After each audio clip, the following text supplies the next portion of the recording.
Hi everybody, welcome to the Shaman in the Garden with me, your host Fay Johnstone. It's my aim here to inspire you with insights from the shamanic path and the earth's seasons and cycles to awaken your inner wisdom and help you feel supported by the web of life. And guess what? This week I don't have a guest in my garden. It's just me. It's me in my beautiful garden space. I'm actually hunkering down in the caravan, which is in the vegetable garden where I run my workshops and retreats from, in my space here in the Kingdom of Fife in Scotland. So it's rather indulgent, isn't it, to do a kind of a solo podcast episode, but this rather like my path really with the plants and with Reiki and shamanism. The podcast has just kind of happened without any fanfare, and you might have noticed that over the last few episodes it's just my excuse to interview some of the incredible practitioners who I have met since I have been on this path. I've been on the path with Reiki for 25 years now,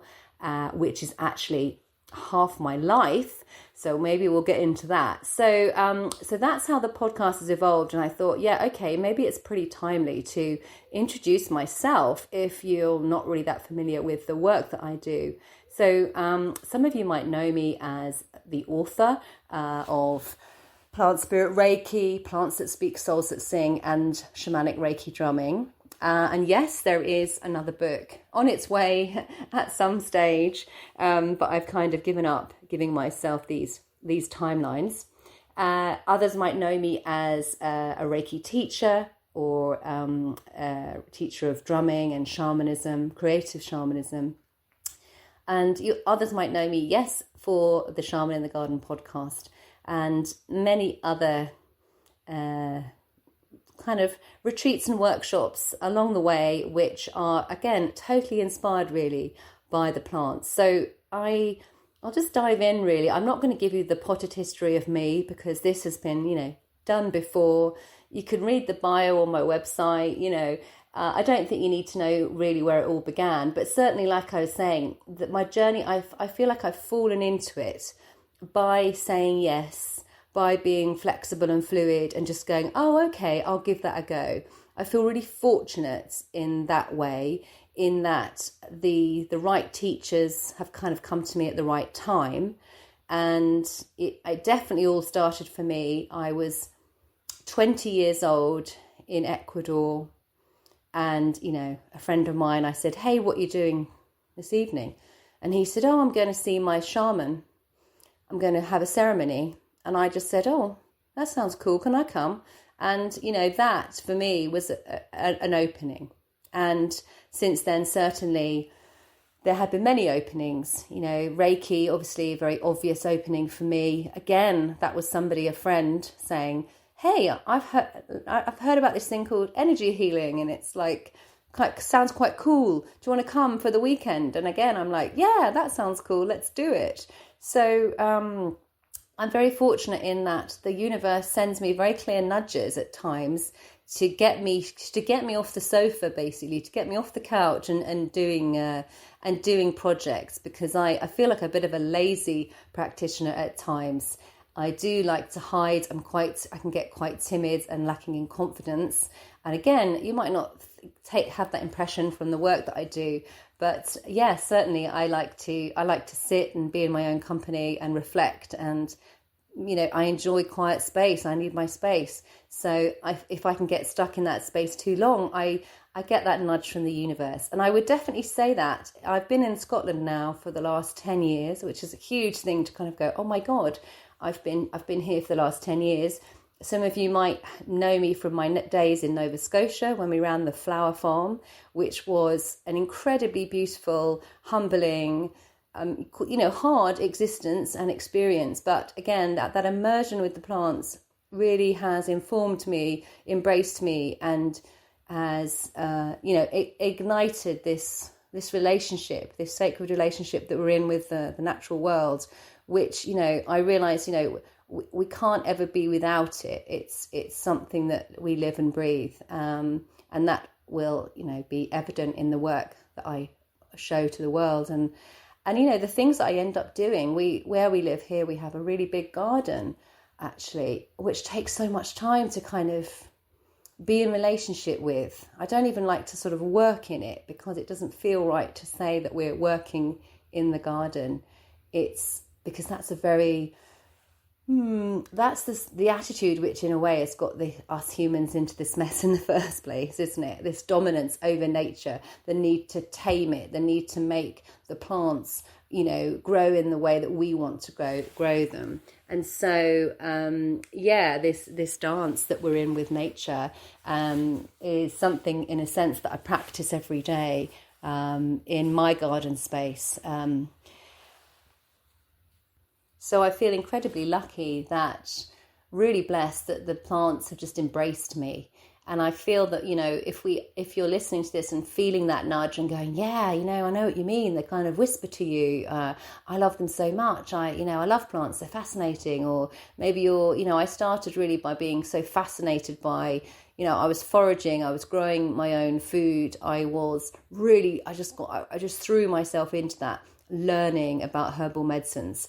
And that's the thing that you do. If anyone listening is kind of on the start of their herbal medicine or the herbal kind of journey, you just get so excited because this doorway is opened and all of these really powerful plant allies open up to you. And there is such a childlike excitement when you're faced with this kind of like, oh my God, these exist, these amazing beings are existing, and they can do this, and they can do this, and they can do this.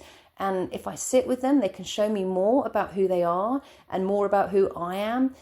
So it's an incredibly, it's really a blessing, this path. And again, I feel like I'm just this ordinary person who ended up kind of stepping on this path.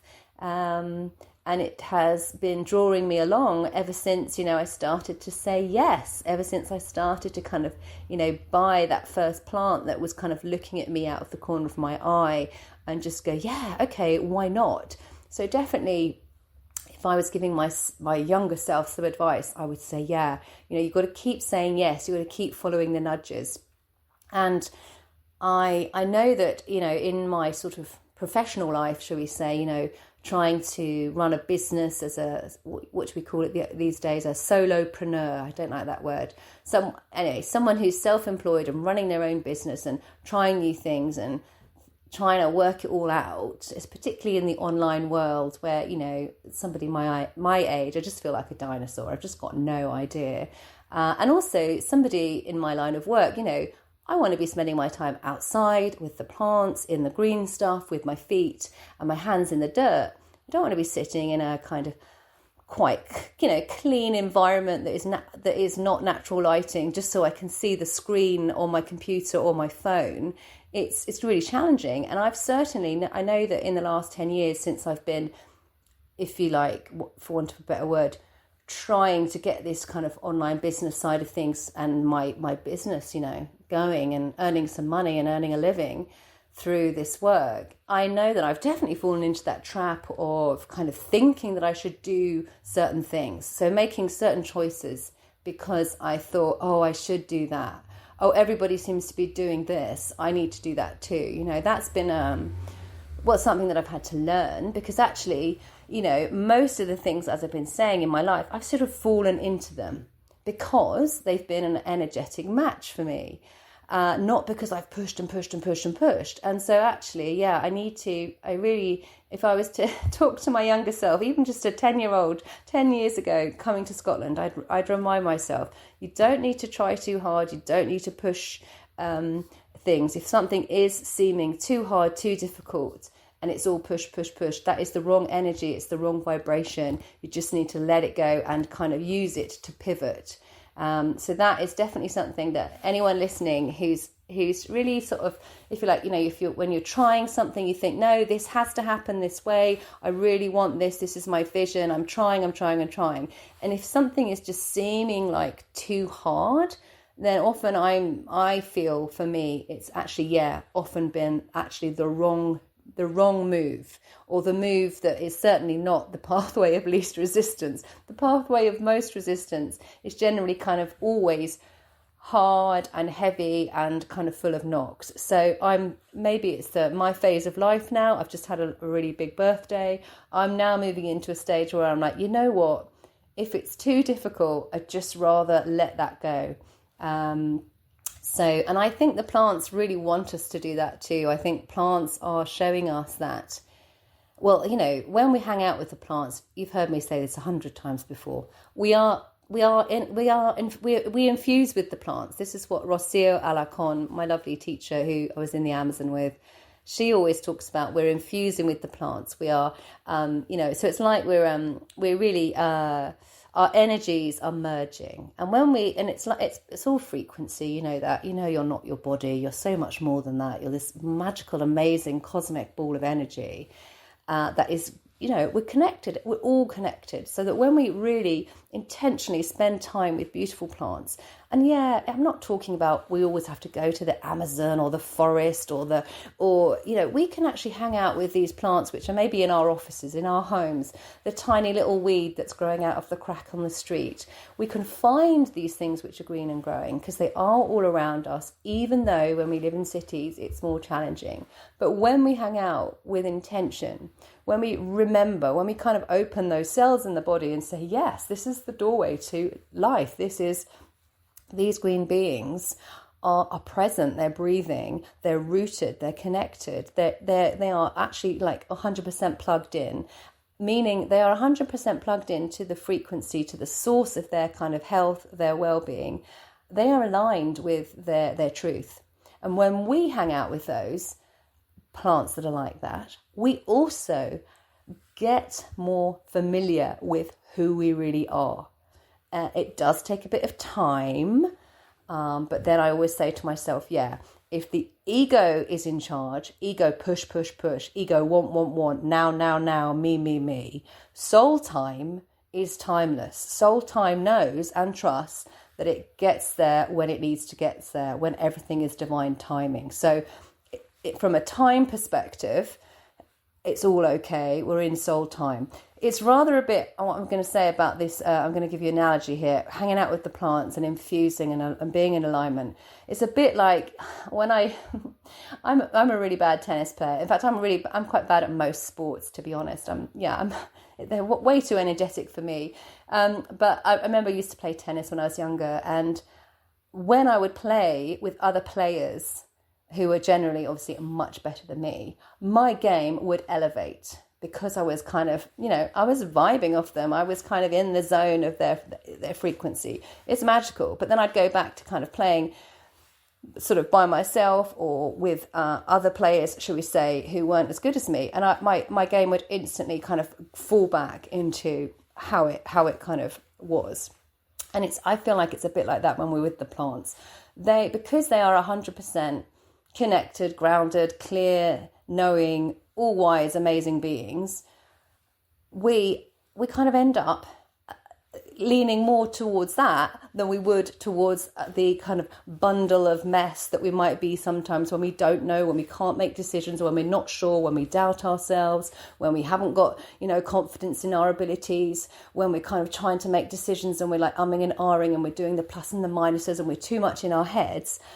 When we hang out with the plants in nature, we suddenly get grounded into the earth and we can get into that heart space. And so I feel really blessed that, in a sense, because, let's say the plants found me, or I allowed them to find me it's probably about over 20 years ago now, because I know I wasn't living in the UK when I had sort of one of my moments.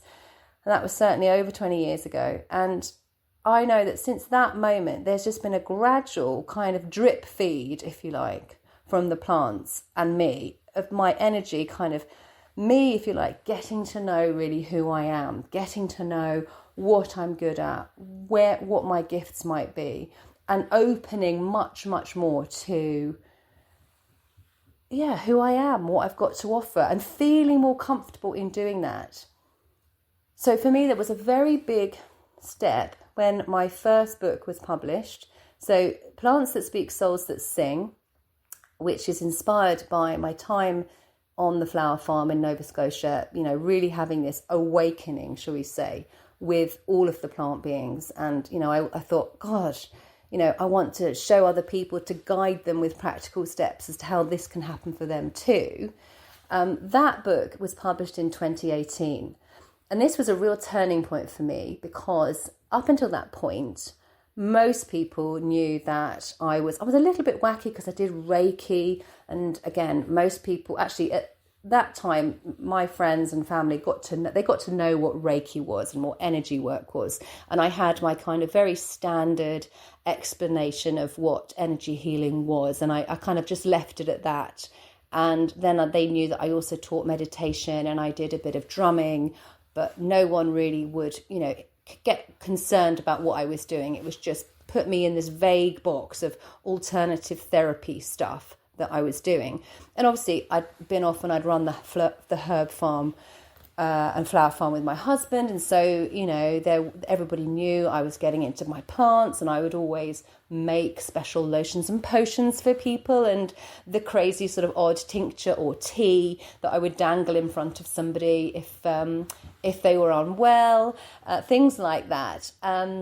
But up until this point, nobody really knew that I had started to have this kind of awakening with the plants and really deeply connecting with them as intelligent beings, as beings with kind of something to say, or beings which were kind of moving something within me and shifting my perception of who I am and what's going on in the world, and, sort of perhaps, a wider perspective. But when the book came out, I'm faced with people asking me, what's the book about, And I remember it's really funny because, I had to, it's like I was coming out of the closet. I had to admit, my book's actually about how we connect with plants, in a different way, how we can, understand them as intelligent beings.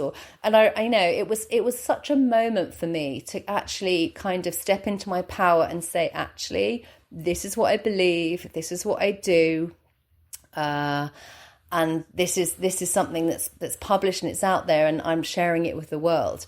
And I hadn't been doing that before. And anyone here who's writing a book or has written a book, you'll know, or you'll get to know, that actually it's really a process of, it's very much a process. It is a very personal kind of process of, you go through a lot emotionally, really, in terms of getting your book out there and your words out there, and the way that you express things. And it can be quite a vulnerable space, as can obviously, running a business and so forth. So we're all on this learning journey, aren't we? And I remember a time I was at a party and I'd been to an event which was a plant consciousness event, an event, where like-minded people like myself were gathering.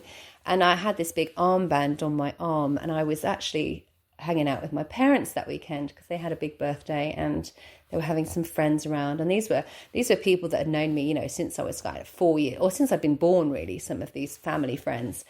And they're all asking me what I'm doing down for the weekend and how's the conference. They heard I was at a conference. And at that point, I remember having this choice. I could say, oh yeah, it's just a plant thing, we're talking about plant medicine. Boom. I could have just had a tidy little sentence which could have moved the conversation from that topic onto something else. But for some reason, I remember this moment, I actually decided to go for it. I just told them all about this, event where we were talking about plant consciousness, plant intelligence, messages from the plants, all the things. And so, yeah, that could have kind of bombed, couldn't it? Amongst family friends who could have been like, oh my God, what's she talking about? And there was a little bit of a pause. And then what happened was the most magical opening. And I'm sharing this because I want anyone listening, the time, it's not for you to hide your truth. And, it's really important that we step into our truth, because when we shine our passion out there, we give others permission to do it too. And this is what I did in those words when I actually shared, this is what this conference is about. We're talking about plant beings. We're talking about plant spirits. we're talking about this intelligence that, what happens when they, we merge with them and so forth. Anyway, this family friend who I've known since I was born, she's quite a conservative lady, really. She doesn't, she wouldn't necessarily, should we say, have lots of alternative opinions. And actually, you know what she did? She went, well, I know that I love being in my garden and I love looking at the plants. And there's nothing that I love more than sitting and staring at the beauty of a bug on a leaf walking towards a flower. Anyway, she went into this lovely story about the deep connection that she feels when she is in her garden, when she is admiring the plants or the vegetables and so on that are around her. And she then went on to say, and there's such a connection that, yes, I can totally believe or see how our ancestors would have felt so connected to the plants that knowledge would have somehow been transferred from the plants to our ancestors to help them understand how plant medicines work. And I was just completely astounded that this kind of came out of her mouth. And it was one of those moments where I felt like the time was kind of stopping. And it was such an opening, and it was really, really beautiful. And that's why I wanted to share that. I don't know where that came from. Obviously, that's a memory that I needed to share, but it was really beautiful. So yeah, when we step into a bit more of who we are, when we start shining our light brightly, when we give ourselves permission, we also give those around us permission to shine too. So whether that's, something you believe, something that you stand for, or maybe it's even something that you've always wanted to try, but you've kind of always felt a bit shy about it. Start to give yourself permission. That's been a really big learning for me. Give myself permission and be kind to myself. Wow, that's another one too, isn't it? So before I start rambling too much, I actually was going to kind of answer some of the questions that I usually ask my guests. And I will come back to the plants. But in a sense, for me, it's everything kind of goes in circles. So my journey, if you like, well, it started with this very deep shamanic experience in my early 20s in Ecuador. And what's really interesting is I had this amazing experience which really did transform my life. It certainly opened my perspective and just kind of showed me that this other reality exists. I think I wrote about it in my first book, actually.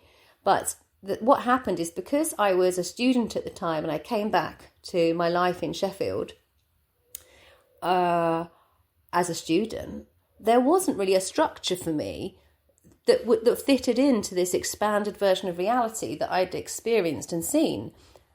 And so even though this experience completely changed my life and I think what happened is it sort of took a very long time for it really to infiltrate and change my life. Whereas if I'd been coming back to a very supportive environment that was really open to some of the experiences I'd had and seen, I would have been held in that way, and I would have actually been able to change or open to it much quicker. And I think I see this sometimes when people have these beautiful deep experiences, either in a workshop or a retreat, or maybe even a one-to-one healing session, which can sort of blow everything open.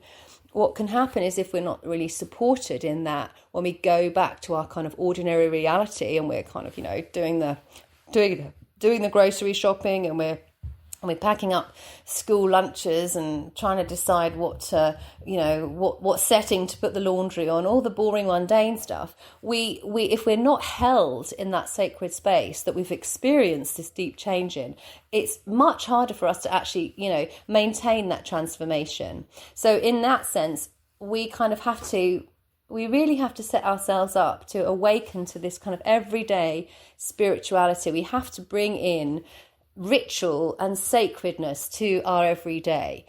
And actually, here I'm going to bring in my Qigong practice. Okay, so Qigong is something that I sort of dabbled with while I lived in Canada with my lovely friend Candice.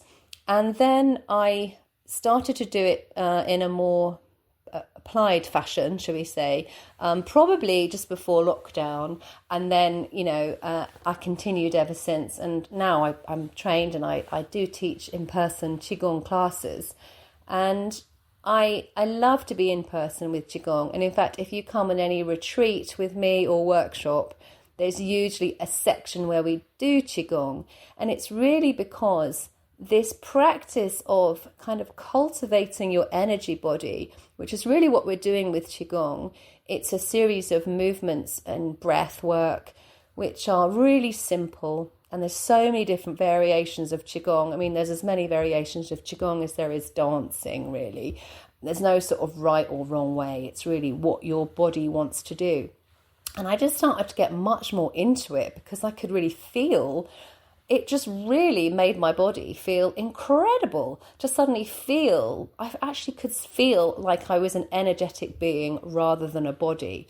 And sometimes after practice, I would sort of open my eyes if they'd been closed, and I'd look down at my body, and I would notice how small my body was, and I'd think, oh my God, I'm tiny. But when I practice Qigong, I feel so big. And that's because I'm tapping into my energy field and the larger field of energy, which we're all connected to, in this beautiful web of life that we are living, that we are part of.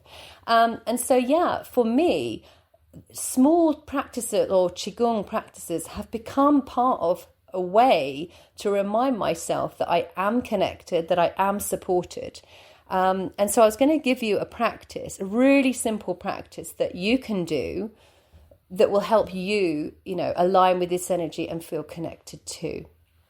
So really simply, it involves the balls of your feet. So in the center of the balls of your feet, you've got this point, which is sometimes called the bubbling spring, and it's the start of the kidney channel, which runs from your feet. It's like a receiving channel, really. It's a receiving channel, one of the meridians in the body, and it basically brings energy from your feet up the legs and into your belly, which is where we hold this kind of center, this field of elixir, really, this elixir field of energy, a source of power, really, like our battery, if you like.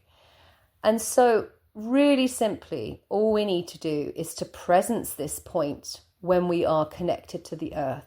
So we can be seated, we can be walking, we can be barefoot on the earth, or we can be in our high heels sitting in a conference room, But when we really intentionally connect with this point, what we can do is two things happen. We can activate channels which release energy. So we can invite the body to just let go of this pent up energy, let go of this stagnation in my body, let go of all this stuff that I can't seem to move through. And we also then invite the body to restore and receive. So we invite our bodies to receive a natural flow of energy that comes from the earth. And this is so supportive and it's so grounding. So if you find it, if generally we know, don't we? We kind of know ahead that there might be a bit of trouble in the day. We know if we're going to have that confrontation with that neighbour or that person at work. We know that we might have to look big and brave in front of somebody. We know that we might have to make a decision and we're not quite sure yet what it's going to be. So this kind of practice, just really deeply connecting through the soles of your feet to the earth, can really help support you. And it reminds you that you're connected to this amazing web of life and you're not alone. So this is one of the ways which I really bring this kind of everyday, this sacred into my life. And if you've got more time, you can align, through the crown of your head up to the cosmos. And you can really create this column of light that you are. And then if you've got more time still, you can, connect through your heart, through feeling, through love, through appreciating, and through really sort of creating that deep partnership with all the things around you, reminding yourself that you are, we're connected through these beams of light and love. We're connected to the trees, to the winds, to the rain. We're connected to the cars and the traffic lights. All of this is part of this web that holds us. So bringing it closer in this way, acknowledging it, intentionally connecting, is a way that you can bring that sacred element in, help yourself feel supported, grounded, and reminding you that, you do belong here. I see many clients who just feel a bit, maybe ungrounded, disconnected, and like they just don't belong. They've just given up with the world. It doesn't want to accept them, or they've lost hope because, our behavior is bad. We're worse than that naughty school child. We have gone wild, haven't we, with our disregard for each other and the environment, and the way that we kind of abuse the earth and her resources and others and their rights and so on. So we have to kind of remember actually that we are all connected, and practices like this bring in, or they ignite that connection again, and they do bring you into a space of actually feeling supported and hopeful and a light, and you can find the loving connection in all of that too. So one thing I often ask my podcast guests is I invite them to share a plant which is really important for them, or it keeps showing up as an ally. And this one actually was quite easy for me to answer, and it might surprise you. So this year, I'm rather than sharing a kind of medicinal plant, which I might do normally, I'm actually going to share that I've been on a journey with woad, which is a plant that dyers use, which has the indigo pigment in it. It's a native plant to the UK, and it produces this kind of teal blue dye. So it doesn't have as much indigo pigment as the indigo plants do, but it's more suited, if you like, to growing conditions of Scotland. So I have some indigo plants as well in my greenhouse, but the woad thrives left outside. And because my garden is so large and I don't have a lot of time to tend it, I need plants that are just going to kind of take off and enjoy themselves without too much bother. So I've been having a relationship with woad because my kind of journey has been about dyeing and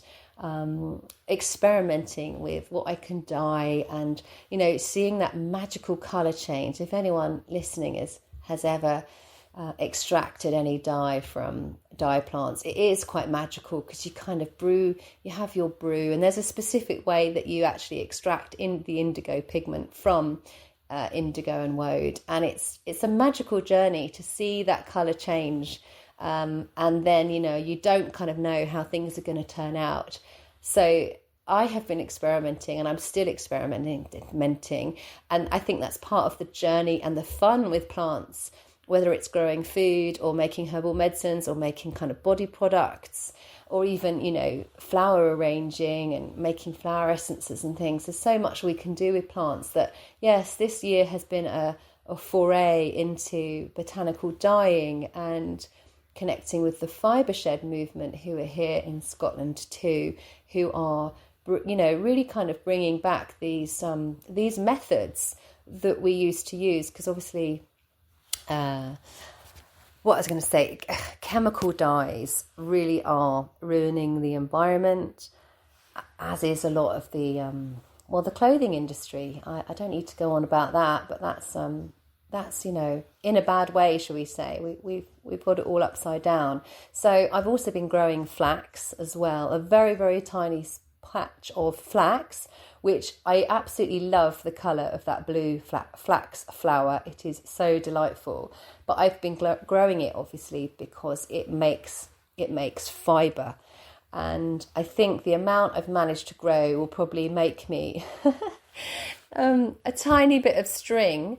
But it's a real pleasure to be just in the presence of these plants, and I've connected with both the flax and the woad with a shamanic journey through meditation, and the processes of kind of blessing my seeds when I was sowing them. And I've, so I've got an idea of the different personalities of these plants already, just from kind of spending a season with them. So it's been a really interesting journey for me, and almost that, again, like opening up a new doorway.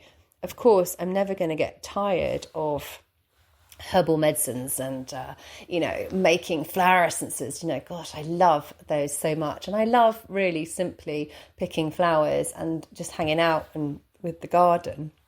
But experimenting with dyeing plants was just something it adds another element, it adds more mystery really and beauty to the botanical kingdom and all that it has to offer us.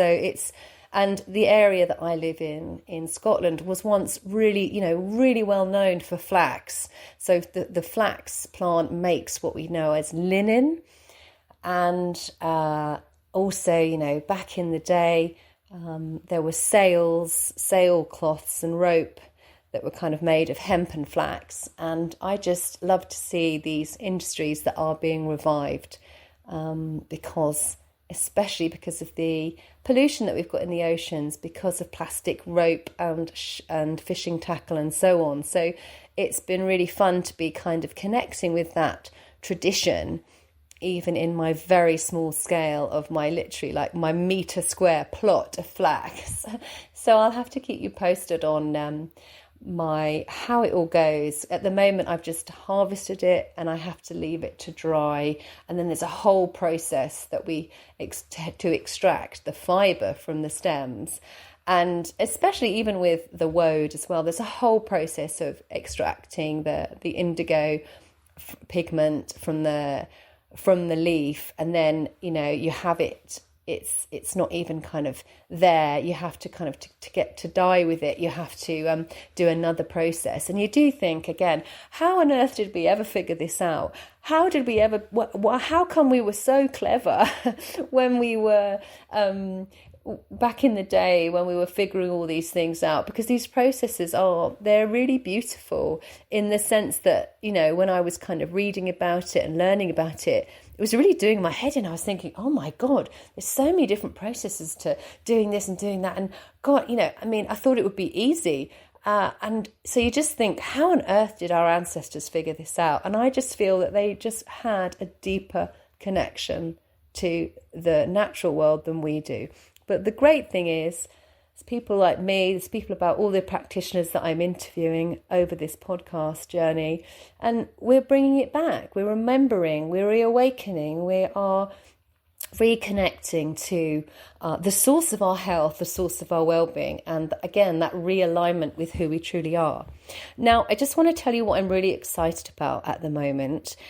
What's exciting is I'm running the Plant Spirit Reiki course through the great folk at the Shift Network. And this is really exciting because it was about 5 years ago now that book, Plant Spirit Reiki, Energy Healing with the Elements of Nature, came out, which kind of means that really I'd written it about 7 years ago. And if you think about it, in that 7 years, I have been practicing, I've been working, I've been deepening my knowledge of the plants, my kind of connection with Reiki, and then also bringing in the Qigong practice, which has really been grounding and taught me so much about kind of my energy body and aligning with Earth and cosmos, that what's actually happened is, since that book's been published, in a sense, I wouldn't say my approach to Reiki to Plant Spirit Reiki has changed, but it has grown exponentially. And it's like I've realised there's so much more to it than I sort of skimmed on when I wrote the book. So it's really exciting in that this new beginner, it's like an introduction course that is running with the Shift. And this is going to be really sort of diving in deep with the energy of Plant Spirit Reiki. And it's really interesting as well for me, from a personal point of view. I was looking back over that book, and I love the book. It's great. It introduces it. It's got some really great exercises in about how we can work with Reiki, with the plants. But it's what's really interesting is that the energy has really shown me something new. And I think what it is, to sort of describe it really simply, it's almost as if when I was writing a book and practicing it previously, it was almost like I was doing Reiki, and then I was kind of adding some plants in and kind of combining in the plant energy. And actually, I've got one of my students who calls it special. She calls it like Reiki extra, special Reiki, you know, because we're bringing in the plants. And I think I was even a bit hesitant to kind of really call it plant spirit Reiki. And I would always sometimes refer to it as intuitive plant healing, because I found it very hard to label. And I certainly had very much that, I've always been very much a good girl. And I think I was really worried about what the Reiki community might kind of say about plant spirit Reiki, and almost as if I was worrying that the Reiki police were going to come in and say, no, you can't do that. You can't do that with Reiki. And that's really what I always encourage my students to do is like, you've got to do your own thing. You've got to be intuitive. You've got to be guided. You've got to allow the energy to flow through you and show you what needs to happen, but it's so interesting how it took me a long time really to do this. And I know, so now I was obviously very reluctant when I published the book to actually kind of really embrace it. And what's happened in the last 5 years since the book has been out is, wow, it's like I fully embraced that energy and really, really allowed it to show me what it's capable of and where it's headed. And it's very multidimensional, really cosmic. It's really much more about, in a sense, a deep kind of shamanic relationship, shall we say, with the earth, with the cosmos, and with the kind of middle, a sort of middle earth, with the kind of the green world that is here growing alongside us, on this earthly plane. So what's exciting about the course with the Shift Network is that I'm going to be including these teachings. So we're sort of doing up-to-date practices, really, that I haven't actually really taught before in a course like this.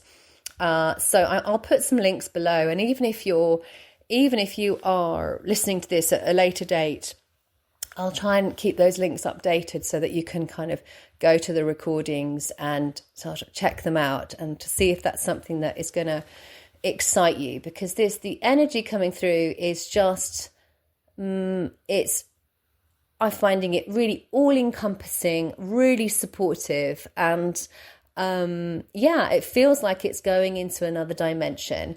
And as someone who always says yes and just allows herself to be guided, I can't direct that. I don't even know where it's going, but I'm feeling really delighted and excited to be able to share that again through this course that we're doing. So depending on when you're listening, there's an intro event that is happening very soon, early September 9th.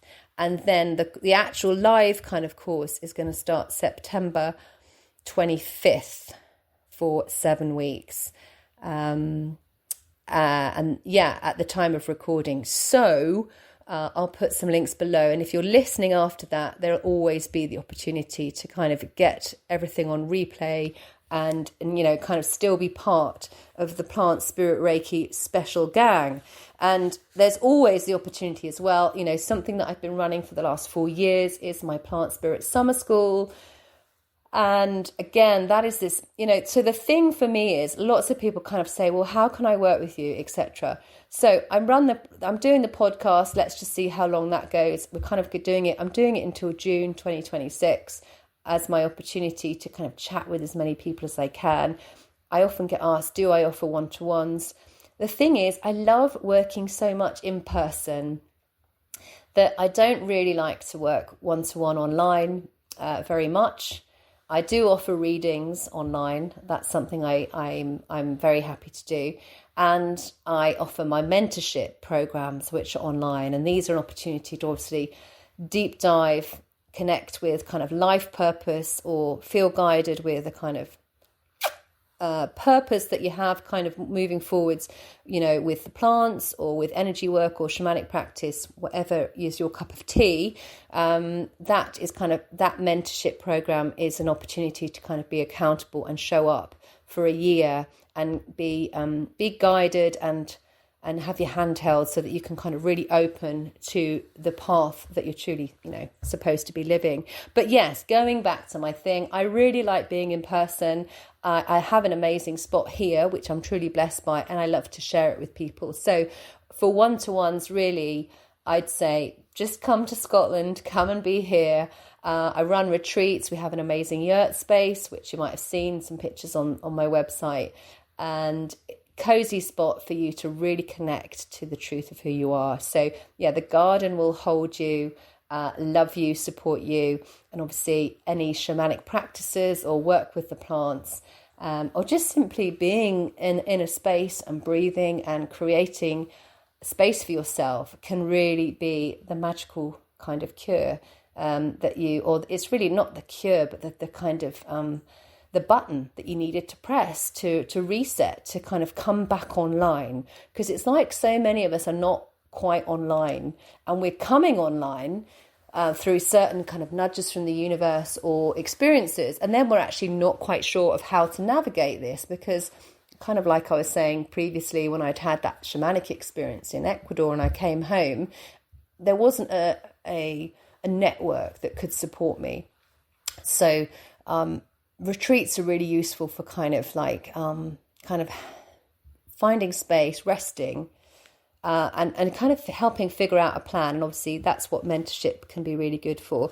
I'm really hoping that I will be getting my act together for my for further plant spirit Reiki training for practitioners, which will be online, and also for a year-long program, the Shaman in the Garden program, which I has been whispering at me for a very long time to write the book, and B, offer this online program to help people who are stewarding land, who've got a garden space, who are working out, well, how do I connect with this land? What does the land need? How can I partnership with it? And going through the seasons and kind of connecting energetically, shamanically, metaphysically, and really tuning into the green space. So that will be coming soon, and I'd love to know in the comments if you'd be interested in that. So yeah, that's just about how to work with me, really, and the things that I'm excited about. But I'm also excited. I get excited, about this time of year. I'm recording in September, and you feel the shift in the air. You feel the shift. The shift has come in the coolness. It's come in the dampness. It's come, we can sense the light has shifted as well. And I find that exciting. I didn't used to. I used to dread it. I used to think, oh my God, winter's on its way, downhill from here, doom and gloom, darkness, etc. And now I just get excited because it's a shift in gears, and I really honor that. I really honor the kind of the cycles that we go through. So I'm just going to leave you with this piece. How can you honor the cycles that you are going through? Because we don't go in a straight line, and we don't always have running on full steam with loads of energy, with loads of vibrancy and excitement. We do have our days. We might even have our months. We might even have a freaking year, which is just us in the sort of doom, gloom, in the doldrums. We don't know what direction to go in. We don't know what to do. Everything seems to be working out for other people, but not for us. We go through that. But I think we really need to know. We need to just, again, have those practices and rituals or plants and places that lift us up, that bring us joy, that we can feel in our hearts. And we have to remind ourselves that, the only constant that we have is that things are going to change. Things are always shifting. So if you're listening to this feeling, oh God, yeah, well, it can't come fast enough, just know that, the wheel is turning. It's turning outside us. The season is turning astrologically, we're going to go into eclipse season and things are going to kick off and But yeah, it's also, that really does affect you internally too. So just tuning into where your body clock is now. What are your hopes and plans moving forward? What if anything, that have I said in this podcast that has made you go, oh yeah, I could do that. Oh, that's interesting. What has awoken in you? Is there something that sparked in you? And, follow that little breadcrumb, follow the nudge. Maybe there's an opportunity, a doorway that is waiting for you to say yes to it, and you just need to go, oh yeah. And maybe if you're struggling with making a decision, just take a breath, try the practice that I shared through the balls of the feet, connect to the earth, and ground yourself before you make the decision. Call in support from the world around you. We're not alone. We're part of something so much greater than we are. This divine plan, whatever it is. But we just have to know and trust and be kind to ourselves in order to get through. So I want you to be courageous. Say yes to things. No need to rush, remember. What's yours isn't going to pass you by. Soul time is perfect time. So be kind to yourself, be courageous, follow those nudges, follow the signs, and I will see you next time. Thank you for listening. If you like updates, then be part of the Shaman in the Garden community, which is you can find it on Substack, and you can find out more about my stuff at fayjohnston.com. See you then. Bye guys.